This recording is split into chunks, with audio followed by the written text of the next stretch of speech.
ভারত থেকে শেখ হাসিনাকে ফেরানোর বিষয়টি আন্তঃমন্ত্রণালয় ও রাজনৈতিক সিদ্ধান্ত বলে জানিয়েছেন পররাষ্ট্র সচিব জসিমউদ্দিন। বৃহস্পতিবার বিকেলে পররাষ্ট্র মন্ত্রণালয়ে এক সংবাদ সম্মেলনে এই কথা জানান তিনি। পররাষ্ট্র সচিব আরও জানান, বাংলাদেশের সমুদ্রসীমা থেকে ধরে নিয়ে যাওয়া ৭৯ জন জেলে নাবিককে ফেরাতে ভারতের সঙ্গে কথা চলছে। এছাড়া মিয়ানমারের সাম্প্রতিক পরিস্থিতির দিকেও নজর রাখছে ঢাকা। সংবাদ সম্মেলনে জানানো হয়, 14 থেকে 17 ডিসেম্বর বাংলাদেশ সফর করবেন তিমুর লেস্তের প্রেসিডেন্ট হোসে রামোস হোর্তা। সে সময় একটি দ্বিপাক্ষিক ও একটি সমঝোতা চুক্তি হতে পারে।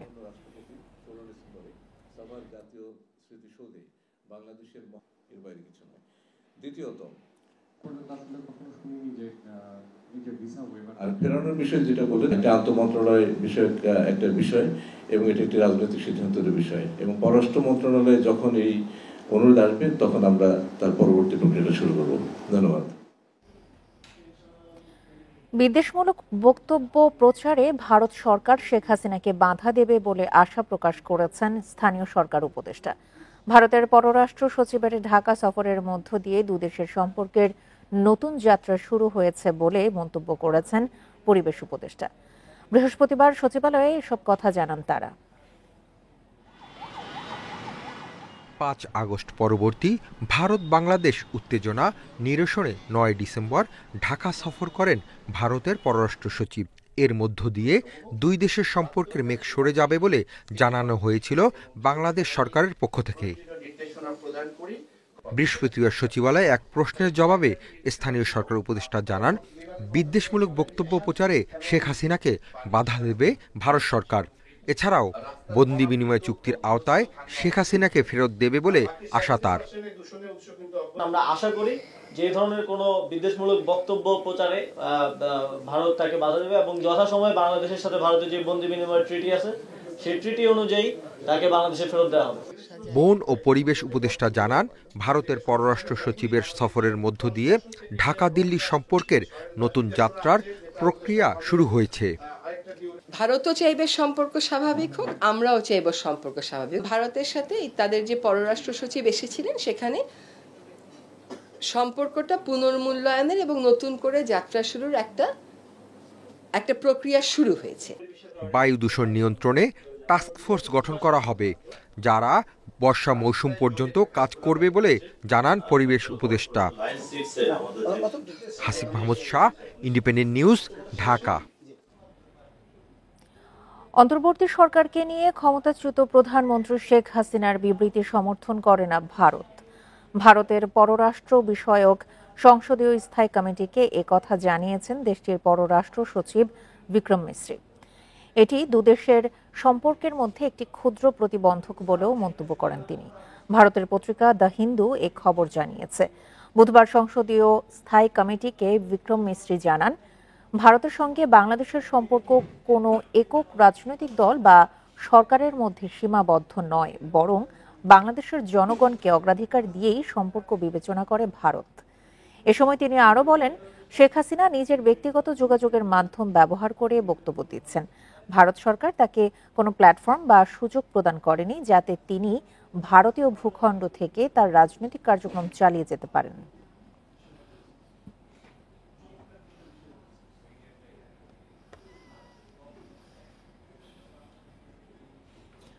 রাজনৈতিক দলগুলো অন্তর্বর্তী সরকারকে ব্যর্থ প্রমাণের চেষ্টা করছে। এ ধরনের বক্তব্য সম্পূর্ণ রাজনীতি বিরোধী বলে মন্তব্য করেছেন বিএনপি মহাসচিব মির্জা ফখরুল ইসলাম আলমগীর। নির্বাচিত সরকার ছাড়া দেশের অস্থির পরিস্থিতি মোকাবেলা চ্যালেঞ্জিং বলেও মন্তব্য তাঁর। লন্ডন থেকে দেশে ফিরে বৃহস্পতিবার দুপুরে শাহজালাল বিমানবন্দরে তিনি এসব কথা বলেন। যুক্তরাজ্যে 12 দিনের সফর শেষে বৃহস্পতিবার দেশে ফিরলেন বিএনপি মহাসচিব মির্জা ফখরুল ইসলাম আলমগীর। লন্ডনে ব্যস্ত সময় কাটে মির্জা ফখরুল ইসলাম আলমগীরের। মতবিনিময় করেন লন্ডন বিএনপির নেতাকর্মীদের সঙ্গে, দেখা করেন বিএনপির ভারপ্রাপ্ত চেয়ারম্যান তারেক রহমানের সঙ্গেও। সাংবাদিকরা জানতে চান, দলের মহাসচিব ও ভারপ্রাপ্ত চেয়ারম্যানের সাক্ষাতে কি আলোচনা হলো। এ প্রসঙ্গে তিনি বলেন, ভারপ্রাপ্ত চেয়ারম্যানের সাথে যে আপনারা সবাই ধৈর্য ধরবেন, একটা বিশাল বিজয় সূচিত হয়েছে জনগণের, এই বিজয়কে ফলপ্রসূ করতে হলে অবশ্যই সবকে ধৈর্য ধরে কাজ করতে হবে এবং গণতন্ত্রকে পরিষ্কার করতে হবে এবং গণতন্ত্রের যেটা প্রথম পদক্ষেপ ফটক, সেই ফটকে যে নির্বাচনের জন্য সবকে প্রস্তুতি নিতে হবে। দেশে যে সংকট তৈরি হয়েছে তা নির্বাচিত সরকার ছাড়া মোকাবেলা করা চ্যালেঞ্জিং হবে বলেও মনে করেন তিনি।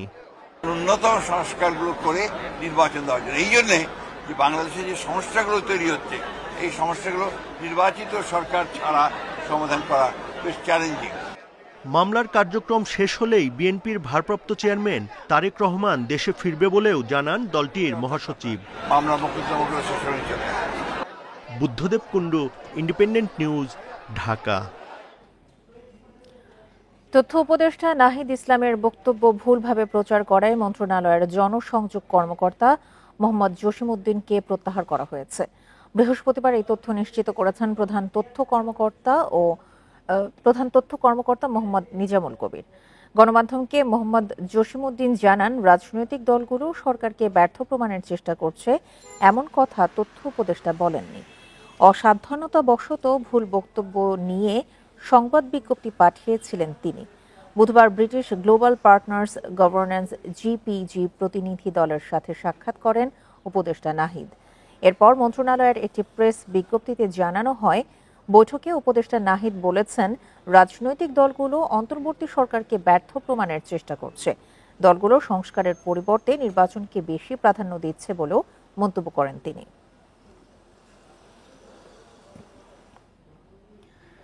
শ্রেণীবৈষম্যহীন একটি দেশ গড়ে তুলতে 1971 সালে যুদ্ধ করেছিলেন বীর মুক্তিযোদ্ধারা, প্রাণ দেন 30 লাখ শহীদ। অথচ বিগত 15 বছরের শাসনামলে মুখে মুক্তিযুদ্ধের কথা বলে ভোটাধিকার হরণ, মানবাধিকার লঙ্ঘন, অর্থনৈতিক লুটপাট চালানো হয়। মুক্তিযোদ্ধারা বলছেন, গত 3 মেয়াদে আওয়ামী লীগ ছিল মুক্তিযুদ্ধের চেতনার উল্টো পথে। 1971 সালে পাক বাহিনীর বিরুদ্ধে লড়াই করে দেশ স্বাধীন করেন বীর মুক্তিযোদ্ধারা। 30 লাখ শহীদের রক্তের বিনিময়ে অর্জিত হয় এই বিজয়। এত বছরেও প্রতিফলন দেখা যায়নি মুক্তিযুদ্ধের চেতনার। 71-এর রণাঙ্গনের সম্মুখ সারির যোদ্ধা সালেহ আহমেদ যুদ্ধ করেছেন 2 নম্বর সেক্টরে, ছিলেন ফেনী জেলার কমান্ডার। গত 15 বছরে পতিত হাসিনা সরকার মুক্তিযুদ্ধকে কেবল বিক্রি করেছে, চেতনার কথা বলে লুটপাট করে মুক্তিযুদ্ধকে করেছে অপমানিত। তারা কিভাবে মুক্তিযুদ্ধ বানাইয়া টাকা পয়সা কামাবে, মুক্তিযুদ্ধ বিক্রি করে টাকা পয়সা কামাবে, এটা ছিল তাদের লুটপাট। যেভাবে যেই পেরেছে মুক্তিযোদ্ধা, অনেক মুক্তিযোদ্ধা এমপি আছে যারা মুক্তিযুদ্ধ চেহারা দেখে নেই। মুক্তিযোদ্ধারা বলছেন, মুক্তিযুদ্ধের ইতিহাসকে বিকৃত করে এককেন্দ্রীকরণ করা হয়েছে। ইতিহাসে যার যা প্রাপ্য সম্মান তার কিছুই দেয়নি আওয়ামী লীগ। এটা তো আমি মনে করি মুক্তিযুদ্ধের চেতনাকে বাণিজ্য হিসেবে নিয়ে গেছে। মুক্তিযুদ্ধ বানাইয়া আমাদেরকে মান সম্মান ডুবিয়ে ফেলছে, সব কিছু। আর টাকাও রোজগার করছে, কোটি কোটি টাকা। তরুণ প্রজন্ম বলছে, শ্রেণী বৈষম্যহীন সমাজ গড়ে তোলাই ছিল মুক্তিযুদ্ধের চেতনা। অথচ বিগত 15 বছরে এই বৈষম্য কেবল বেড়েছে। কোনো অপশক্তি যদি সেটাকে ব্যবহার করার চেষ্টা করে, সেগুলোর পিছনে আমরা সেগুলোর জন্য রুখে দাঁড়াবো। আমি কখনো ভোট দিতে পারিনি। ইভেন আমি আমার এলাকার একটা ছোট্ট নির্বাচন, ইউপি সদস্য নির্বাচন, সেখানে যে শুনি যে আমার ভোট হয়ে গেছে। মুক্তিযুদ্ধের চেতনাকে ধারণ করেই 24-এর গণ অভ্যুত্থান হয়েছে। এই চেতনাকে ধারণ করেই এগিয়ে যাবে দেশ। যুদ্ধের চেতনার একটা তো প্রতিফলন কখন হয়, সে একটা দেশ গঠনে কখন ভূমিকা রাখে? একটা ভোটের মাধ্যমে, তাই তো? একটা ভোটের মূল্য এই ছাত্র সমাজ বোঝে। তো এই যে ভোটাধিকার হরণ, এটা কিন্তু মামুলি না, এবং এটা একটা নিতান্ত প্রহসন ছিল গত 15 বছর। মুক্তিযুদ্ধের সঠিক ইতিহাস পাঠ্য বইয়ে যুক্ত করা হোক, দেশ থেকে বন্ধ হোক সব ধরনের অপতৎপরতা। ধর্ম বর্ণ নির্বিশেষে সবার জন্য এই দেশ নিরাপদ হবে, এমনটাই চাওয়া মুক্তিযোদ্ধাদের। নূরে আলম, ইন্ডিপেন্ডেন্ট নিউজ, ঢাকা। অবশেষে আয়নাঘর থাকার কথা স্বীকার করলেন র্যাব মহাপরিচালক AKM শহীদুর রহমান। আর বাহিনী হিসেবে র্যাব বিলুপ্তি হবে কিনা সেটি সরকারের সিদ্ধান্ত বলেও জানান তিনি। বৃহস্পতিবার সকালে এক মত বিনিময় সভায় গুম খুনের দায় স্বীকার করে ভুক্তভোগীদের কাছে ক্ষমা চান র্যাবের ডিজি। বলেন, বিচারের মাধ্যমে এ থেকে দায় মুক্তি সম্ভব।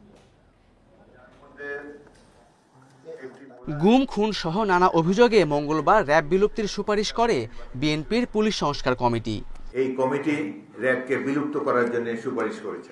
সংবাদ সম্মেলনে এসে এ প্রশ্নে র্যাব মহাপরিচালক বললেন, সেই সিদ্ধান্ত নিতে হবে সরকারকেই। এই ব্যাপারে সরকার যে সিদ্ধান্ত গ্রহণ করবে সেটাই শিরোধার্য। এই সময় প্রথমবারের মতো র্যাবের বিরুদ্ধে ওঠা গুম খুনের দায় স্বীকার করেন AKM শহীদুর রহমান। ভুক্তভোগীদের কাছে ক্ষমা চেয়ে বলেন, বিচারের মাধ্যমে এ থেকে র্যাবের দায় মুক্তি সম্ভব। যারা র্যাব কর্তৃক হত্যাকাণ্ডের শিকার হয়েছেন তাদের পরিবারের কাছে আমরা দুঃখ প্রকাশ করি এবং ক্ষমা প্রার্থনা করি। অন্তর্বর্তীকালীন সরকার গুম খুন কমিশন করেছেন।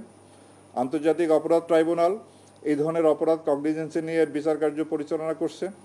তা আমরা আশা করব সুষ্ঠু নিরপেক্ষ তদন্তের মাধ্যমে আমাদের বিরুদ্ধে যে অভিযোগ আছে তার সুষ্ঠু তদন্ত হবে এবং এর বিচার হবে এবং এইভাবেই আমাদের দায়মুক্তি সম্ভব। র্যাবের শতাধিক আয়নাঘরের কথা অস্বীকার করেন তিনি। বলেন, বাহিনীর কেউ আইন হাতে তুলে নিলে কঠোর ব্যবস্থা নেওয়া হবে। জানান, এ পর্যন্ত 58 কর্মকর্তা সহ 4000-এর বেশি র্যাব সদস্যকে শাস্তির আওতায় আনা হয়েছে। গুম করা, খুন করা এটা হলো ফৌজদারি অপরাধ। এই অপরাধে কখনোই আর জড়িত হবে না এই নিশ্চয়তা আমরা দিচ্ছি। তারপরও যদি কোনো সদস্য নিজ দায়িত্বে কোনো অপরাধমূলক কার্যকলাপে জড়িত হয় তাদের বিরুদ্ধে আমরা কঠোর আইনগত ব্যবস্থা নিব। এদিকে জঙ্গি গ্রেপ্তার নিয়ে র্যাব কোনো নাটক সাজিয়েছিল কিনা সাংবাদিকদের এমন প্রশ্ন এড়িয়ে যান RAB DG. Khaled Raihan, independent news, Dhaka. উত্তরাঞ্চল সহ সারা দেশেই জেঁকে বসেছে শীত। দিনের বড় অংশ কুয়াশায় ঢাকা থাকছে প্রকৃতি। বিরূপ আবহাওয়ায় ক্ষতিগ্রস্ত হচ্ছে আলু, সরিষা, বোরো, বীজতলা সহ শাকসবজির আবাদ। দিনের অনেকটা বেলা ঘন কুয়াশায় ঢাকা থাকছে উত্তরের জেলা রংপুর। দুপুরের দিকে হালকা রোদ উঠলেও বিকেল হতে না হতেই আবারও কুয়াশায় ঢেকে যায় প্রকৃতি। সন্ধ্যায় বাড়ে ঠান্ডা বাতাস। উত্তরাঞ্চলের অন্যান্য জেলাগুলোতেও জেঁকে বসেছে শীত। কুয়াশার কারণে আমরা বাড়াইতে পারতেছি না, ভাড়া মারতে পারতেছে না, আমাদের খুব সমস্যা হতেছে। বা যাদের সচ্ছল অবস্থা তারা যদি এই সময় গরিব মানুষকে কম্বল বিতরণ করে বা তাদেরকে শীতবস্ত্র সাহায্য করে তাহলে গরিব মানুষদের বেশ উপকার হতো। গত বছরের তুলনায় এবার শীত বেশি পড়ার আশঙ্কা দেখছেন আবহাওয়াবিদরা। ডিসেম্বরের শেষ ভাগ থেকে জানুয়ারির মাঝামাঝি পর্যন্ত বয়ে যেতে পারে বেশ কয়েকটি শৈত্যপ্রবাহ। এই রিজনটাতে অর্থাৎ উত্তরবঙ্গের কোথায় কোথাও দেখবেন সন্ধ্যার পর থেকে মোটামুটি শুরু করে ভোর রাত পর্যন্ত, ইভেন সকাল পর্যন্ত কোথায় কোথায় মাঝারি, কোথায় কোথায় ঘন ধরনের কুয়াশা পরিলক্ষিত হচ্ছে এবং এটা জানুয়ারি মাস পর্যন্ত কন্টিনিউ করবে। শেরপুরে বন্যায় ক্ষতিগ্রস্তদের অনেককে এখনো থাকতে হচ্ছে ঝুপড়ি ঘরে। শীতের প্রকোপ বাড়ার সঙ্গে বাড়ছে তাদের কষ্ট। এতদিন তো গরম দিন ছিল, অনেক কষ্ট করে এমনি ঘর বাড়ি ছাড়াই থাকলাম, তো শীতের দিন আইতাছে সবারই ঠান্ডা জ্বর ধরছে। নওগাঁয় শীতের তীব্রতা বাড়ার প্রভাব পড়েছে কৃষিতে। ঘন কুয়াশার কারণে আলু, সরিষা, বোরো, বীজতলা সহ বিভিন্ন শাকসবজির আবাদ ক্ষতিগ্রস্ত হচ্ছে। আগাম ছত্রাকনাশক স্প্রে এবং বোরো চারাতে পলিথিন দিয়ে ঢেকে দেওয়া এবং সকালে পানি দিয়ে বিকেল বেলায় বের করে দেওয়ার পরামর্শগুলো আমরা দিচ্ছি। শীত বাড়তে থাকায় ভোগান্তিতে পড়েছেন খেটে খাওয়া মানুষ। সকাল সকাল ঘর থেকে বের হওয়া ও কাজ পাওয়ার কষ্ট হয়ে গেছে অনেকের জন্য। Tanzil Hasnat, independent news. শীত পরিস্থিতি নিয়ে আরো জানাতে ঠাকুরগাঁও থেকে যোগ দিচ্ছেন সহকর্মী মোহাম্মদ শামসুজ্জোহা। শামসুজ্জোহা, ঠাকুরগাঁও সহ উত্তরাঞ্চলের এলাকার কি অবস্থা দেখতে পাচ্ছেন শীত পরিস্থিতিতে, আর শীতের দুর্ভোগ নিয়ে জানাবেন।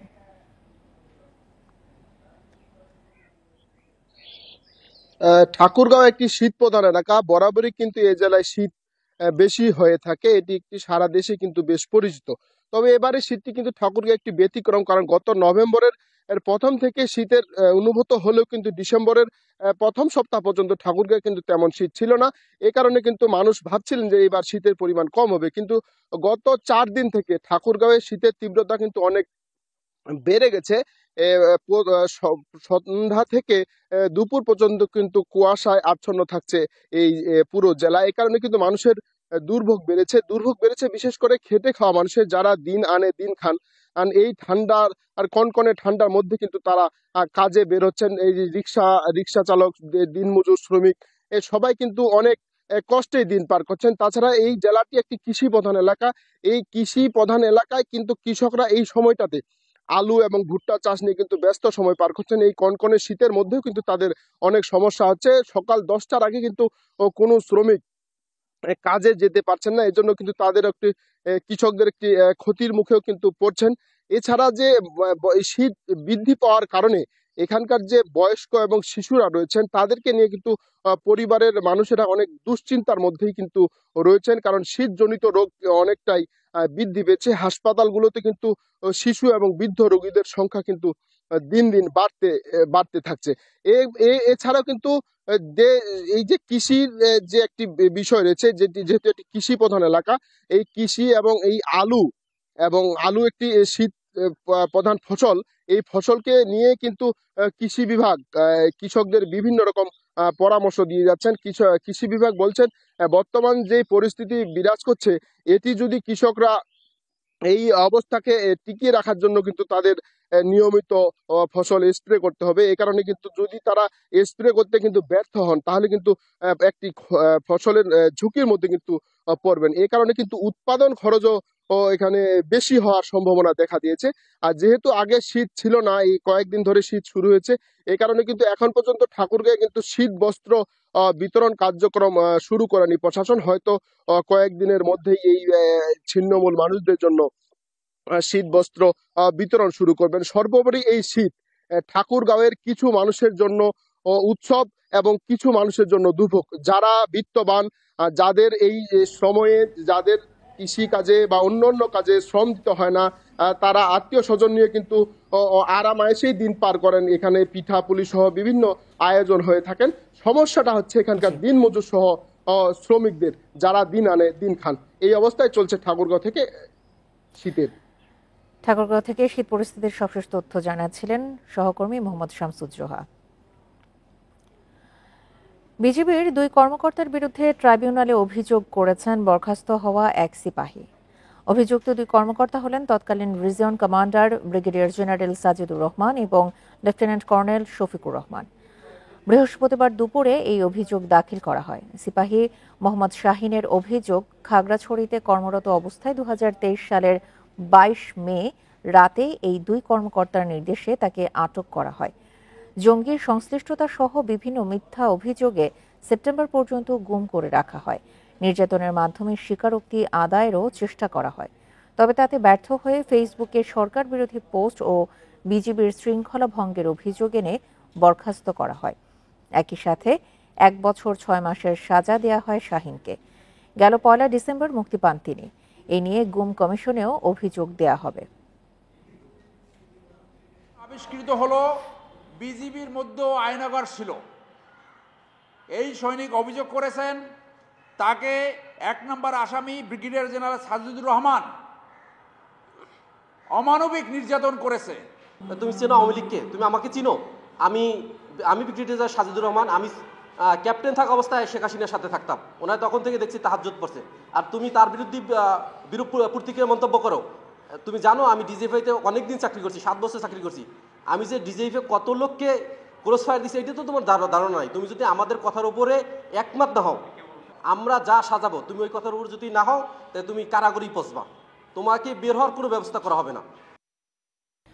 অবৈধ সম্পদ অর্জনের অভিযোগে সাবেক স্বাস্থ্যমন্ত্রী জাহিদ মালেক, সাবেক ডাক, টেলিযোগাযোগ ও তথ্য প্রযুক্তি প্রতিমন্ত্রী জুনায়েদ আহমেদ পলক এবং সাবেক বস্ত্র ও পাট প্রতিমন্ত্রী মির্জা আজমের বিরুদ্ধে মামলা করেছে দুদক। এছাড়া তাদের পরিবারের সদস্যদের বিরুদ্ধে আরও 3টি মামলা করা হয়েছে। 3 মন্ত্রী ও তাদের স্ত্রী সন্তান সহ 6 জনের অন্তত 155 কোটি 56 লাখ টাকার অবৈধ সম্পদ রয়েছে, জানায় দুদক। 5 আগস্ট রাজনৈতিক পট পরিবর্তনের পর আওয়ামী লীগ সরকারের এমপি মন্ত্রী সহ প্রায় 100 জনের বিরুদ্ধে দুর্নীতির অনুসন্ধানে নামে দুদক। শুরুর দিকেই সাবেক স্বরাষ্ট্রমন্ত্রী আসাদুজ্জামান খানের বিরুদ্ধেও মামলা হয়, তবে কমিশন না থাকায় ঝুলে থাকে অন্য অভিযোগগুলোর কার্যক্রম। 11 ডিসেম্বর নতুন কমিশন দায়িত্ব নেওয়ার পরের দিনই সাবেক 3 মন্ত্রী ও প্রত্যেকের পরিবারের সদস্যদের বিরুদ্ধে মামলা দায়ের করা হয়। পাশাপাশি সবার ব্যাংক হিসাব জব্দের নির্দেশও দেওয়া হয়। সাবেক স্বাস্থ্যমন্ত্রী এবং সাবেক টেলিযোগাযোগ প্রতিমন্ত্রী এবং মির্জা আজম সাবেক সংসদ সদস্য 3 জনের বিরুদ্ধে এবং তাদের পরিবারের সদস্য সহ সবার বিরুদ্ধে মোট 6টি মামলা রুজুর সিদ্ধান্ত গৃহীত হয়েছে। এছাড়া আওয়ামী লীগ সরকারের সাবেক 5 সংসদ সদস্যের বিদেশ যাত্রায় নিষেধাজ্ঞা দেয় দুদক। তবে এরই মধ্যে তারা দেশ ছেড়ে পালিয়েছেন কিনা নিশ্চিত হতে পারেনি সংস্থাটি। অনুসন্ধান এবং তদন্তের কার্যক্রম অব্যাহত থাকবে এবং আমরা যত দ্রুত সম্ভব কমিশন যেভাবে আপনাদেরকে প্রতিশ্রুতি দিয়েছে এবং আপনাদের সাথে এবং তথা রাষ্ট্রের প্রয়োজনে যা যা করণীয় সবই করা হবে। 5 আগস্টের পরে শুরু হওয়া সব অনুসন্ধানকে সর্বাধিক গুরুত্ব দেয়া হচ্ছে বলে জানায় কমিশন। তথ্যাদি এবং তদন্তকালে রিশাদ হুদা, ইন্ডিপেন্ডেন্ট নিউজ, ঢাকা। বন্যার কারণে ক্ষতিগ্রস্ত হলেও আমনের বাম্পার ফলনে চট্টগ্রামে হাসি ফুটেছে কৃষকের মুখে। কৃষি বিভাগ জানিয়েছে পানিতে ক্ষেত নষ্ট হওয়ায় এবছর প্রায় 6,500 হেক্টর জমিতে আমন ধান রোপণ করা যায়নি। এরপরও উফশি বীজ চাষে সফলতা পেয়েছে কৃষকেরা। এদিকে খরচ তুলতে সরকারি ধানের দাম বাড়ানোর দাবি কৃষকদের। যতদূর চোখ যায় পাকা ধানের সোনালী আভা, হেমন্তের বাতাসে ভাসছে সেই ধানের সুঘ্রাণ। মাঠ জুড়ে ব্যস্ত কৃষকের মুখে সুখের হাসি, এ যেন এক উৎসবের জনপদ। এবার মৌসুমের শুরুতে বন্যায় চট্টগ্রামের 16 উপজেলার সবখানেই কম বেশি ক্ষতি হয়েছে আমনের। সবচেয়ে বেশি ক্ষতির মুখে পড়েছে উত্তর চট্টগ্রামের ফটিকছড়ি, মিরসরাই, হাটাজারি এবং দক্ষিণের সাতকানিয়া ও লোহাগাড়া উপজেলা। জেলায় চলতি মৌসুমে 1,80,000 হেক্টর জমিতে আমন চাষের লক্ষ্যমাত্রা থাকলেও বন্যার কারণে ধান রোপণ করা গেছে প্রায় 1,73,500 হেক্টরে। কিন্তু বাম্পার ফলনে কৃষকেরা ভুলেছে বন্যার ক্ষত। এত ধান হয়েছে এবার পানি বাপানে 20টা অভাবে নেই। ধান যেটা লাগাইছে 49, ওইটা তো ফলন ভালো দেখা যাচ্ছে। একটা আছে 51 ধান, 51 ওইটাও মোটামুটি। এবছর চট্টগ্রামে আমন থেকে চাল উৎপাদনের লক্ষ্যমাত্রা নির্ধারণ করা হয়েছে 5,10,272 মেট্রিক টন। চাষাবাদ কমে যাওয়ায় এই লক্ষ্য অর্জন চ্যালেঞ্জের মুখে পড়েছে। ইতোমধ্যে মাঠ থেকে প্রায় 60 ভাগ ধান কাটা হয়েছে। ডিসেম্বরের শেষ নাগাদ পুরো ফসল ঘরে উঠলে পরিস্থিতি বোঝা যাবে বলে জানিয়েছে কৃষি বিভাগ। মাঠে ফসলের অবস্থা খুবই ভালো। তো আমরা আশাবাদী যে আমাদের যে বন্যায় যে অতিরিক্ত ক্ষয়ক্ষতিটা হয়েছে চট্টগ্রামের মেনলি 3টে উপজেলা সহ সীতাকুণ্ড, মিরসরাই এবং ফটিকছড়ি সহ অন্যান্য টোটাল 15টা উপজেলায় কম বেশি ক্ষতিগ্রস্ত হয়েছে। তো এটা আমরা আশা করি ক্ষতিটা কাটিয়ে উঠতে পারবো। কৃষি বিভাগ বলছে যেসব জমিতে ধান চাষ করা যায়নি সেখানে আগাম জাতের সবজি চাষে কৃষকদের সহযোগিতা করেছে সরকার। এতে চাষিদের মোট ক্ষতি কমে আসবে বলে মনে করছে তারা। অনুপম শীল, ইন্ডিপেন্ডেন্ট নিউজ, চট্টগ্রাম। চাঁপাইনবাবগঞ্জের আমনুরা রেল জংশন স্টেশনে যাত্রী ছাউনি নেই 1.5 দশক ধরে। নেই বিশুদ্ধ পানি ও টয়লেটের ব্যবস্থা। স্টেশন মাস্টার জানান সব প্রক্রিয়া শেষে শিগগিরই নির্মাণ হবে ছাউনি। চাঁপাইনবাবগঞ্জের আমনুরা রেল জংশন স্টেশন 1.5 দশক আগে পরিত্যক্ত ঘোষণা করা হয় স্টেশনের যাত্রী ছাউনিটি, কিন্তু এরপর আর নতুন করে নির্মাণ হয়নি কোনো যাত্রী ছাউনি। যাত্রীরা বলছেন স্টেশনে কোনো ছাউনি না থাকায় খোলা জায়গায় ট্রেনের জন্য অপেক্ষা করতে হয় তাদের। এমন অবস্থায় প্রতিদিন দুর্ভোগে পড়ছেন 10টি ট্রেনের যাত্রীরা। এলাকা থেকে লোকজন আছে এখানে ট্রেন ধরার জন্য, তো এসে এখানে অনেকে ভোগান্তিতে পড়ে যাত্রী ছাউনি না থাকার কারণে। আমরা জংশনে এখন পর্যন্ত ছাউনি হয়নি। এখান থেকে 16 কিলোমিটার চাঁপাইনবাবগঞ্জ, সেটা তো ছাউনি হয়ে গেছে। যাত্রী ছাউনির পাশাপাশি নেই বিশুদ্ধ পানি ও টয়লেটের ব্যবস্থা। আশ্বাস দিয়েছিল যে ছাউনি করে দিবে, টয়লেট করে দিবে, পানির ব্যবস্থা করে দিবে, বাট এটা এখন পর্যন্ত 10-15 বছর ধরে একইভাবে শুনতে যাচ্ছি, কিন্তু কখনোই এখন অবধি কার্যক্রম হয়নি। স্টেশন মাস্টার জানান এ বিষয়ে কয়েকবার ঊর্ধ্বতন কর্তৃপক্ষকে জানানো হয়েছে। সব প্রক্রিয়া শেষে দ্রুতই ছাউনি নির্মাণের আশা তার। যাত্রীদের ওঠানামার ক্ষেত্রে সবচাইতে বেশি দরকার পড়ে।